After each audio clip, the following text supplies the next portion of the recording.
Sekarang ya.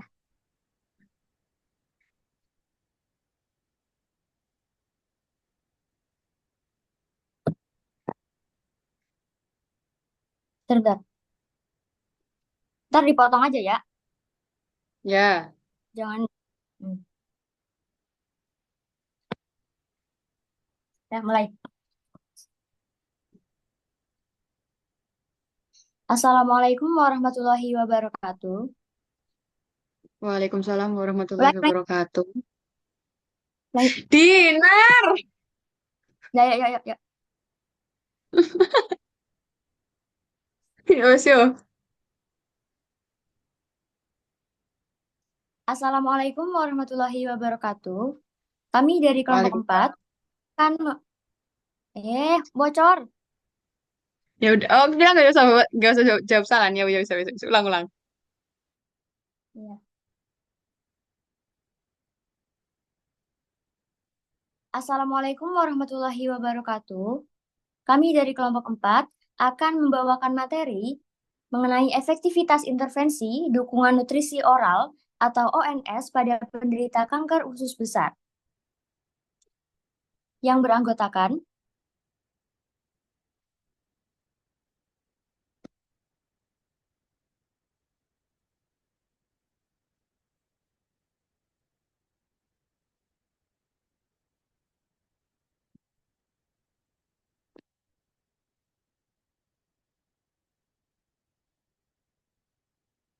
Yamis Falaya Al-Kausari, Dinar Dihapsari, Fiani Alfianita, dan Melia Cahyakumala.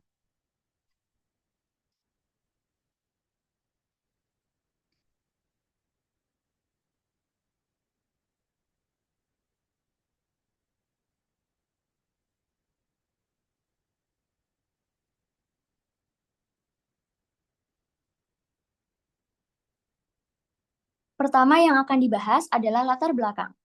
Intervensi dukungan nutrisi oral atau ONS semakin diakui sebagai hal yang penting dalam menangani malnutrisi dan mendukung pemulihan pada pasien kanker usus besar.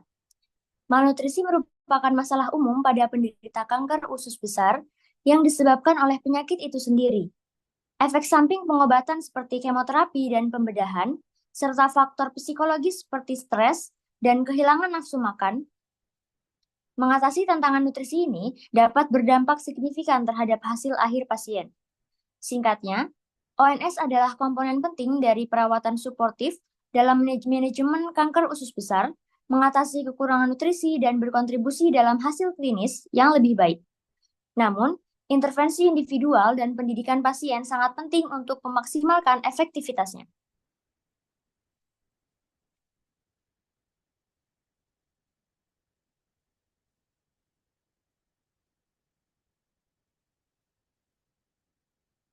Tujuan dari analisis ini adalah memberikan pengetahuan penting tentang nutrisi fungsional seperti N3-LC-PUVA, kalsium, vitamin D3, dan asam lemak W3 laut dalam mengurangi faktor risiko kanker kolorektal. Pendekatan ini berfokus pada modulasi biologis, yaitu mengurangi proliferasi, meningkatkan apoptosis, atau memperbaiki fungsi penghalang usus. Validasi individu, yaitu memperhatikan pengaruh faktor genetik seperti FADS1 dalam respon terhadap suplementasi. Hasil yang konsisten dari penelitian ini dapat membantu mengidentifikasi strategi pencegahan kanker berbasis nutrisi yang lebih efektif.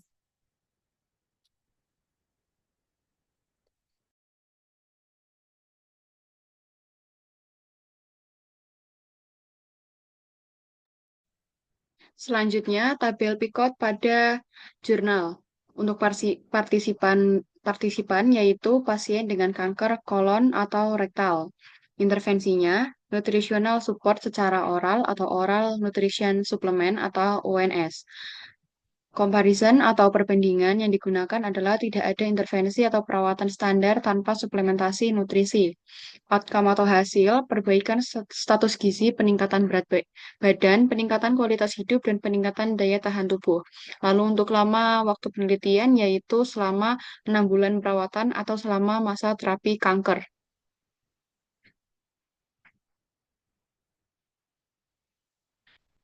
Selanjutnya yaitu synthesis of evidence atau bukti secara sintetis. Pada jurnal pertama, penelitian sebelumnya menunjukkan bahwa N3 LCPUFA seperti EPA, isopantheonic acid, dan DHA memiliki sifat antiinflamasi yang dapat mengurangi resiko kanker kolorektal. Sebaliknya, PUFA N6 memiliki asam arakidonat atau ARA dapat meningkatkan tumorigenesis. Namun, uji klinis pada PUFA N3 memiliki hasil yang beragam. Beberapa menunjukkan penurunan penanda tumor dan lainnya menunjukkan hasil yang kosong atau nihil. Lalu pada jurnal kedua, ada kemungkinan biologis yang kuat dan yang didukung oleh model hewan dan data observasi manusia bahwa kalsium dan vitamin D berperan dalam menjaga integritas mukosa usus. Kalsium mengikat asam empedu berbahaya di usus dan vitamin D meningkatkan ekskresi protein yang menjaga fungsi penghalang usus. Meskipun demikian, studi klinis sebelumnya menunjukkan hasil yang beragam mengenai dampak terhadap permeabilitas usus. Lalu pada jurnal yang terakhir, jurnal ketiga, asam lemak atau W3 laut termasuk asam eosa eosapentaenoik dan DHA, EPA dan DHA diyakini memiliki sifat antiinflamasi yang dapat membantu mengurangi risiko kanker kolorektal. Penelitian observasional sebelumnya menunjukkan hasil yang beragam mengenai efek perlindungannya terhadap prekursor kanker kolorektal. Namun, uji klinis acak yang secara khusus menargetkan populasi berisiko rata-rata masih kurang sebelum penelitian ini.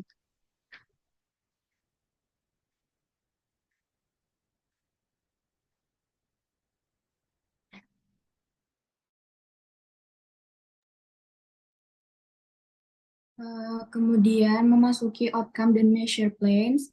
Jurnal yang pertama memiliki outcome measure plans. Hasil utama yang diukur adalah perubahan proliferasi sel epitel rektal atau pelabelan Ki67 dan apoptosis yaitu uji tunnel.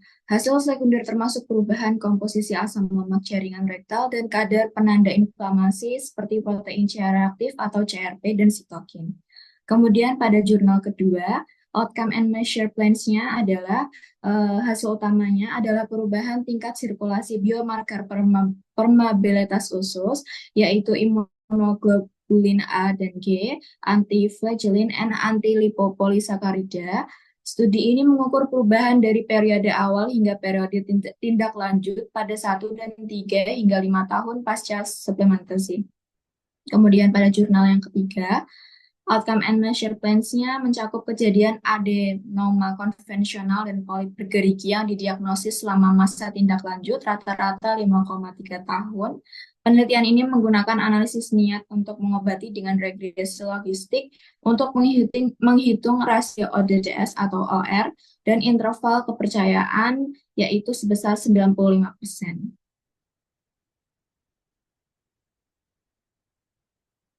Metode yang digunakan masing-masing jurnal, yaitu pada jurnal yang pertama, penelitian ini merupakan uji coba terkontrol secara acak atau randomized control trial, tersamar ganda dan terkontrol yang melibatkan peserta dengan riwayat adenoma kolorektal. Mereka ditugaskan untuk menerima 2,5 gram per hari N3-LC-PUFA atau minyak zaitun sebagai placebo selama 6 bulan. Jadi kalau di jurnal ini waktunya itu selama 6 bulan. Pada jurnal yang kedua, penelitian ini adalah uji klinis acak, tersamar ganda dan terkontrol placebo yang dilakukan sebagai tambahan terhadap penelitian kemoprevensi yang lebih besar. Pasien menerima suplemen kalsium setiap hari, yaitu sebesar 1.200 mg, dan atau vitamin D3, yaitu sebesar 1.000 miligram. Biomarker permeabilitas usus diukur pada awal 1 tahun dan akhir pengobatan sekitar 3-5 tahun. Peserta secara acak dimasukkan ke dalam salah satu dari 4 kelompok, hanya kalsium, hanya vitamin, keduanya, dan placebo.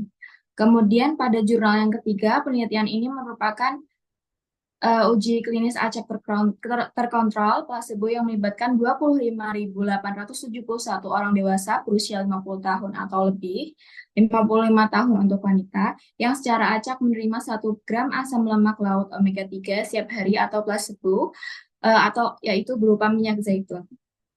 Pengacakan dilakukan mulai November 2011 hingga Maret 2014, dengan tindak lanjut berakhir pada 31 Desember 2017.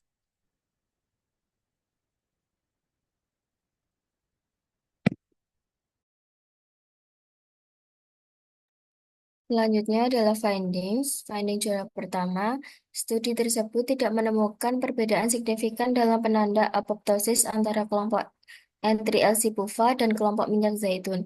Menariknya, ada sedikit peningkatan proliferasi sel di ruang bawah tanah kolon bagian bawah di antara peserta yang menerima N3-LC-PUVA.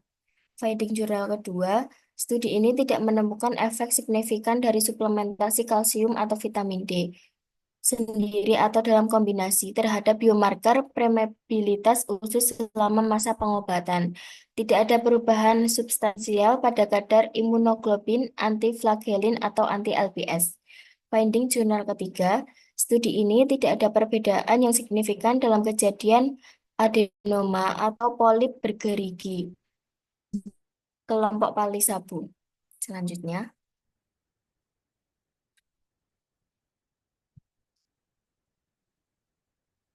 Implication for Practice. Jurnal yang pertama, temuan ini menunjukkan bahwa suplementasi L-Cipuva N3 mungkin tidak mengurangi risiko kanker kolorektal melalui proliferasi sel atau apoptosis pada mukosa rektal. Setidaknya pada dosis yang digunakan 2,5 gram per hari. Hal ini berarti bahwa meskipun asam lemak N3 bermanfaat bagi kesehatan secara umum, perannya dalam mencegah kanker kolorektal, khususnya pada pasien dengan kecenderungan genetik atau seperti genotip FADS tertentu, mungkin terbatas. Jurnal yang kedua, studi tersebut menunjukkan bahwa suplementasi kalsium dan vitamin D mungkin tidak mempengaruhi permeabilitas usus pada pasien dengan riwayat adenoma kolorektal. Meskipun suplemen tidak mengurangi penanda permeabilitas usus, temuan ini menyoroti pentingnya mempertimbangkan faktor gaya hidup yang dapat dimodifikasi seperti pola makan dan obesitas ketika mengevaluasi kesehatan usus dan risiko kanker kolorektal. Jurnal yang ketiga, temuan menunjukkan bahwa suplementasi harian dengan asam lemak omega 3 laut tidak secara signifikan mengurangi risiko prekursor kanker kolorektal pada populasi umum. Namun, mungkin ada manfaat potensial untuk subkelompok tertentu, seperti individual dengan tingkat dasar omega 3 yang rendah atau orang Amerika keturunan Afrika, yang memerlukan penyelidikan lebih lanjut. Hasil ini menunjukkan bahwa walaupun suplementasi omega 3 laut mungkin tidak efektif secara luas untuk mencegah kanker kolorektal, pendekatan yang ditargetkan dapat dieksplorasi.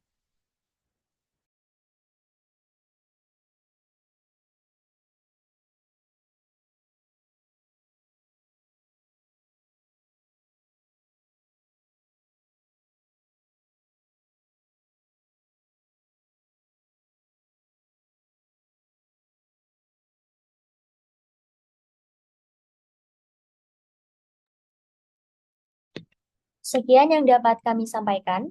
Jika ada pertanyaan, masukan, atau sanggahan, bisa dituliskan di kolom komentar. Sekian dari kami. Wassalamualaikum warahmatullahi wabarakatuh.